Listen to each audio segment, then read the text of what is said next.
Good day, students. So today I'm going to show you example 4.3 for week 4. And as you'll see, this example is quite easier than the previous one on week 3. But the homework example will be a bit more complex. This is just an example once again to show you some features of NX. And I've decided to make it a bit easier to keep this video as short as possible. For those of you that don't know, this is the Volkswagen logo. So we'll create this inside NX. So once again, we go to NX. By this time, you need to know how to create a new model or sketch inside NX. So you click New, you rename it Example 4.3, and I'm just going to say Video. You click on the folder where you want to save it.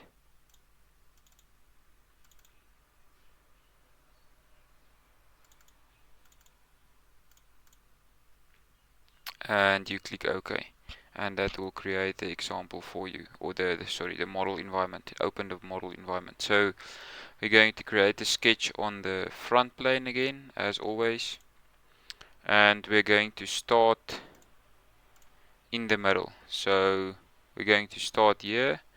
So the first thing that we're going to do is we're going to create that 100 millimeter diameter circle. So that's quite easy. Just zoom in a bit. So add the sketch origin and the diameter of 100 millimeters. However, as you'll see, this is a symmetric sketch about the vertical axis.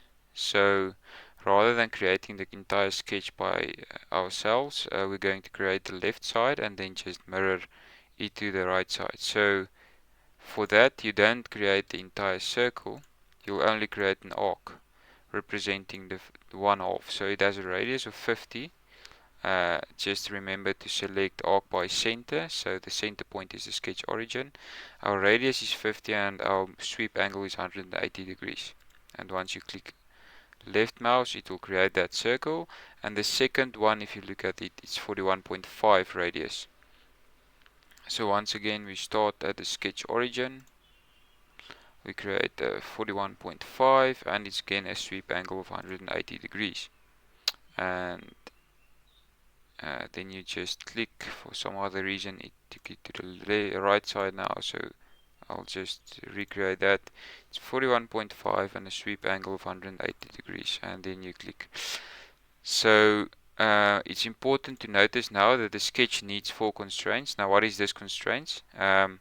So I haven't actually specified where these points need to lie, so you can see that they're able to freely move. So to constrain them, we're going to constrain them vertically with the sketch origin. So all of these 4 points, and if you hold your mouse a while, you'll see there's a vertical alignment. And once that's created, you'll see the sketch is fully constrained. So the next feature that we'll add is these 2 lines. So we'll just create a line from somewhere on this circle, say there to there, and we'll also create some other line from there to there. And I don't want it to be parallel at the moment because I want to show you how to do that again. So say for instance that line. So from the sketch you'll see that these 2 lines are parallel with one another, so you just click on both of them and it will enable this menu where you can click parallel. So now we need to specify the dimensions for these lines so that it looks like this. So the first one is that this point is also in the vertical alignment of the sketch origin. And then you'll also see that the angle between those 2 lines is 48, which means the angle between this vertical line from the sketch origin to this line needs to be 24. So we're going to use a wrapper dimension and create an angular dimension from that line to the vertical axis. Click OK, and then it's an angle of 24. So then that is specified. So the next thing that we can specify is that the distance between these 2 needs to be 10. So you can once again use a wrapper dimension, and the distance between those 2 lines is 10 millimeters. So now you'll see it's not yet exactly as this. So you'll see this line needs to be almost at the center point or the sketch origin, only 1.25 millimeters above the sketch origin, because that 2.5 is between that line and that line, and if you divide that by 2 you'll see that that's 1.25. So you'll see the sketch is also not fully constrained. So my advice to you is to always make sure while you're sketching, always make sure that once you've completed a certain feature, that there stands sketch is fully constrained. Otherwise, if you just sketch until the end, and then the sketch is not fully constrained, you need to go find out where the constraints, where you need dimensions to fully constrain the sketch. So you'll see we still need two constraints. So the first one I think is if we include that vertical dimension needs to be 1.25 millimeters. So you'll see then the sketch again needs only one constraint, and you'll see that this line is still able to move freely from left to right. And the constraint or the dimension that will stop that is this dimension where it says that this line, the point there, is 10 millimeters above this point. So basically that means that this point is 10 millimeters above this point, not the sketch origin. You'll see that dimension is to that line, not the sketch origin. So your second point will be that point, and if you create that dimension of 10 millimeters and hit enter and you'll close it, you'll see the sketch is now fully constrained. So these lines cannot move anywhere, all dimensions is included. So one thing that's still required is that line there. So let's put that in. So it's from this point and it goes horizontally to the sketch origin, but you'll see that there's no line that it can fit being coincident with. So let's just specify it here, and you know that that point needs to be all the way to the center, to the sketch origin. So once again, you can just click on this point, click on the sketch origin and wait a while, and then you'll see a vertical alignment, and that automatically vertically aligns those 2 points. Now you'll see that this feature and this feature is the same.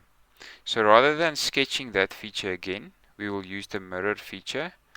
So hopefully by now you are familiar with this feature. So you'll just click the features that you want to mirror. So it's those two lines, and the center line that you want to use is the horizontal axis. And once you click that, you'll see those lines are created, and you can click OK. So now we have those lines. It's quite easy, and you'll see the sketch is still fully constrained. So then you'll see, okay, there's no lines there and there, so then you can use the trim feature and just trim those lines away. And then the last feature that we need to add is this line here. So you'll see there's not many information on this two lines, only that they are also 10 millimeters apart. So all of these lines are 10 millimeters apart. I'll just include that in a note on this technical drawing for those of you that cannot see it, but it's 10 millimeters apart. So let's first create two lines. So we'll just drag it from there to some point on that line, and again from this line to some point on that line. So the constraint that will define the position of these lines are these parallel constraints. So you'll see that these two lines are parallel to these two lines. So, and that will define where the position of these lines are on the sketch. So you'll click on this line, and also then this line, and then you'll create a parallel constraint. Because that one is already fully constrained, it won't move to become parallel to these lines that you have just sketched. So it won't change. It won't change to be parallel to this line, for instance, because it's fully constrained. These two lines will rather change to be parallel with those two. And once you click that, you'll see, okay, that looks more like the sketch now. And the last thing that you should add is this dimension to indicate that these two lines are 10 millimeters apart. So you put in that dimension, and now you'll also again see that the sketch is fully constrained. So then you'll see there's no line going through there as well as there. So once again you'll use the trim feature to trim those two lines away. And from this you have the half of the sketch now. So then it's quite easy. Sketch is fully constrained, that's important. So then it's quite easy to again use the mirror feature to mirror all of these features of the sketch that you've just created. Our center line will be the vertical axis, and once you click OK, it will create the other side, and you'll see the sketch is still fully constrained. So if you click finish, you'll see that now you have the Volvo logo created as a sketch, and it's exactly as this one. So this is how you create the example sketch for week 4. Just for interest's sake, say you have a 3D printer, you want to create a nice coaster with a Volkswagen logo. You use the extrude function, click on the curves, specify your start and end distances, but this we will cover later in this module. This is just for for illustration purposes. And there you have a 3-dimensional model of a Volkswagen logo that you can 3D print or whatever. But this is not required from you to do, so we'll just go back to the sketch. The only thing that's required from you is to once again create a sketch inside NX and then submit this part file onto eFundi. So this is quite easy. I hope you follow this video and create the sketch on your own. And thank you for listening.